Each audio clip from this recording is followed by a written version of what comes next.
Salam alaikum. S'il vous plaît, les frères, on avance au maximum. On avance pour que ceux qui font la deuxième puissent avoir leur place, Inch'Allah. Et on continue toujours la participation dans l'Anfico. On avance très bien. La Jazékou Bekhet. Vendredi dernier, on a reçu la visite du maire ici. Il a fait un iftar avec nous.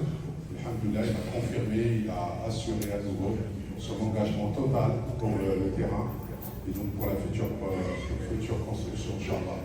Il y a encore quelques démarches administratives pour le permis de construire, mais voilà, on va y arriver. Et le maire nous a donné toute sa détermination pour que cela se produise, Inch'Allah, dans les meilleurs délais, Inch'Allah. En attendant, eh bien, on collecte au maximum pour pouvoir démarrer, Inch'Allah, dans les bonnes conditions. Donc on avance au maximum.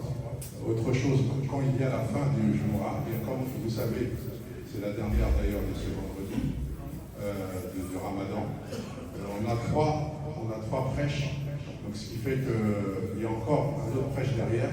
Il faudra sortir rapidement. Dès qu'on a fini, on ne fait pas la sunna, on sort parce qu'il y a des gens qui attendent à l'extérieur, des frères, des fidèles, et donc ils puissent rentrer rapidement. Voilà, il en fait comme ça.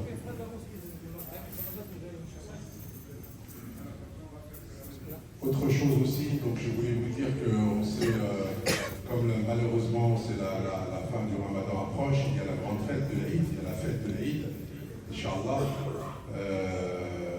C'est triste de voir le Ramadan qui finit, parce que je peux vous dire que c'est une chance de le vivre. Masha'Allah, il y a beaucoup de frères, il y a beaucoup de baraka à travers les tarawih et à travers l'opération Solidarité. On arrive parfois à 700 paniers repas. Masha'Allah, donc il y a vraiment des muhsinines, il y en a énormément. Il y a des restaurateurs, il y a des commerçants qui participent autour de nous, des boulangers, etc. Et Masha'Allah, sans compter les dons des fidèles, des particuliers, on a accumulé énormément de produits et aussitôt redistribués, bien entendu, puisqu'il y a 700 personnes. C'est un peu incroyable. Le chiffre, ce nombre-là, il faut toute une organisation, toute une logistique. Alhamdoulilah, on a réussi d'ailleurs à ce sujet. On reçoit la visite des journalistes de la ville de Montreuil pour essayer quand même de faire un reportage sur l'organisation de ce que se passe à l'intérieur de la mosquée Islah et sur aussi la manière, la participation de la communauté musulmane à toutes les actions sociales et les actions de solidarité et de partage lors de ce Ramadan 2024. Alhamdoulilah, on a une capacité de s'organiser, puisque voilà, il faut pour 700 personnes, voilà, il ne faut pas rater l'affaire en quelque sorte. Et il y a de 10h du matin des dames qui sont là. Au passage, je tiens à les remercier. Ensuite, il y a une équipe de jeunes, une équipe d'anciens, une équipe de retraités qui est là à tour de rôle jusqu'à 20h. Vous voyez l'amplitude, et tous les jours on prépare depuis le 11 mars, le premier jour du Ramadan. Alhamdoulilah, ça montre aussi la valeur de la communauté musulmane, on y va à travers sa générosité. Donc je disais que on pense donc au Ramadan, à l'Aïd, et l'Aïd on était coincé parce que le local prêté régulièrement par M. Laroche, et au passage on tient à le remercier, depuis des années il nous a offert le Palais des Congrès.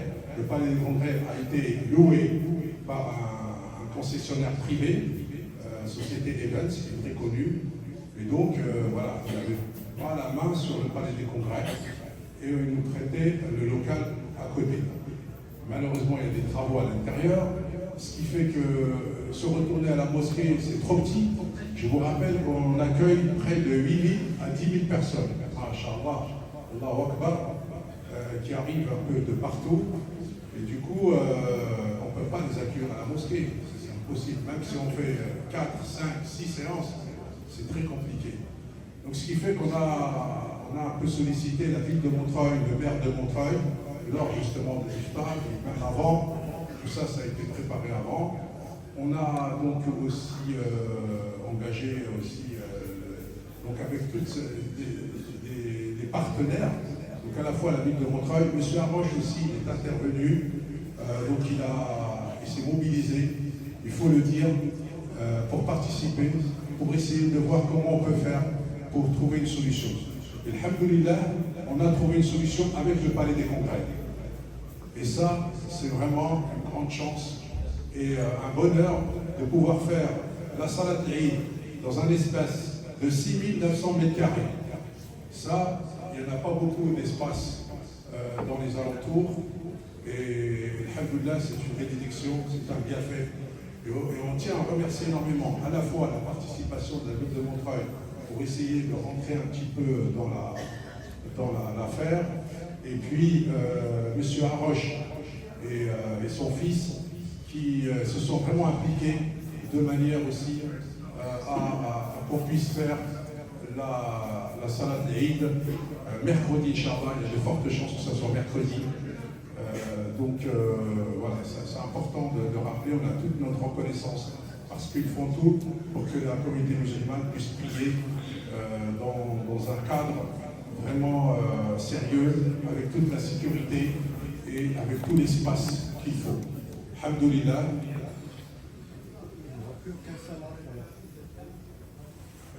Oui, il n'y en aura qu'une seule. Je vous rappelle qu'il y aura une seule salade, ce sera à 8h30. On ne fera pas plus parce qu'il y a... Attendez, j'ai oublié, c'est qu'on a une petite participation, environ 3 000 €. C'est dérisoire par rapport au prix donné, parce que c'est eux qui sont obligés d'avoir des agents de sécurité.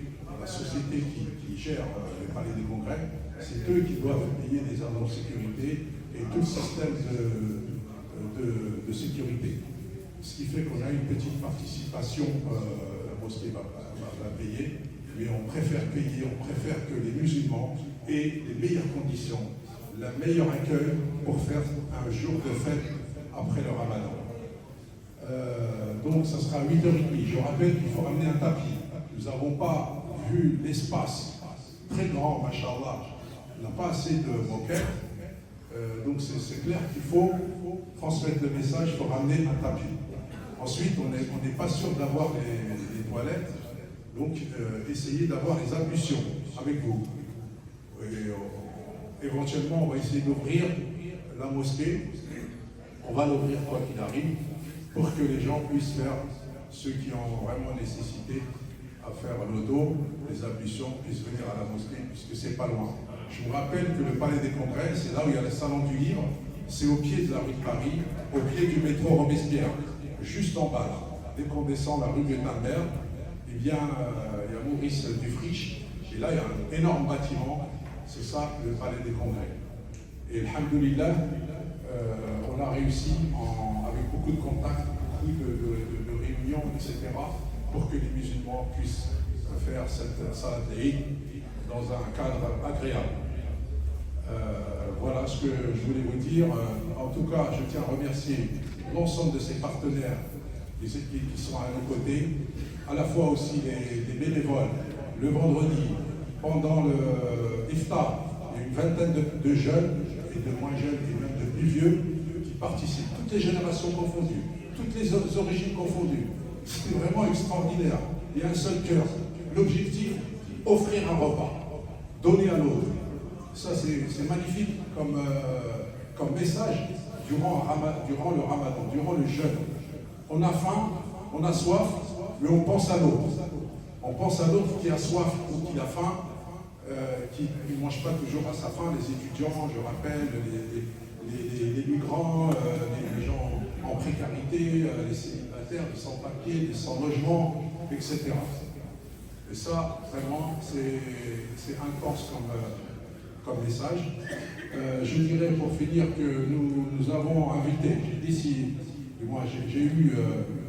j'ai proposé, l'idée de proposer une invitation au prêtre de Montreuil, le curé qui s'appelle donc Dominique Pelé, pour venir faire un iftar ici parmi nous avec l'équipe et il a accepté.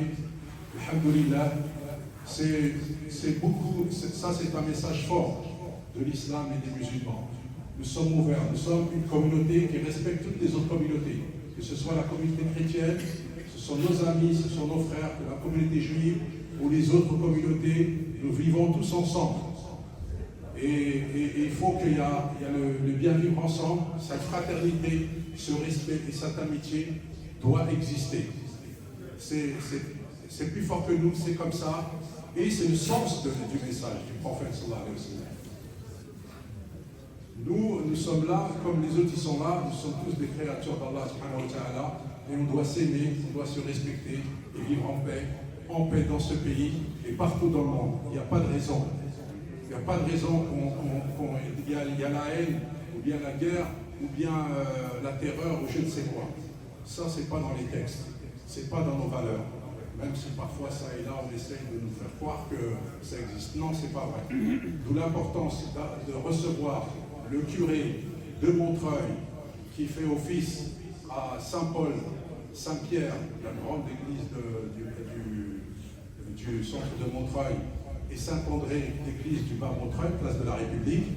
Eh bien, c'est un honneur de le recevoir, parce qu'il représente toute la communauté chrétienne. Et voilà, et c'est comme ça qu'on doit continuer à garder les liens, pour conserver les liens de fraternité et d'amitié entre tous les peuples. Alhamdulillah, ala ni'mat l'islam, que la grâce soit d'Allah, que Dieu soit loué pour les bienfaits et la bénédiction de la foi, de l'Iman. Barakallahu fikum. Je laisse la place à notre imam Ibrahim Belhaj. Wassalamu alaikum wa rahmatullahi wa barakatuh.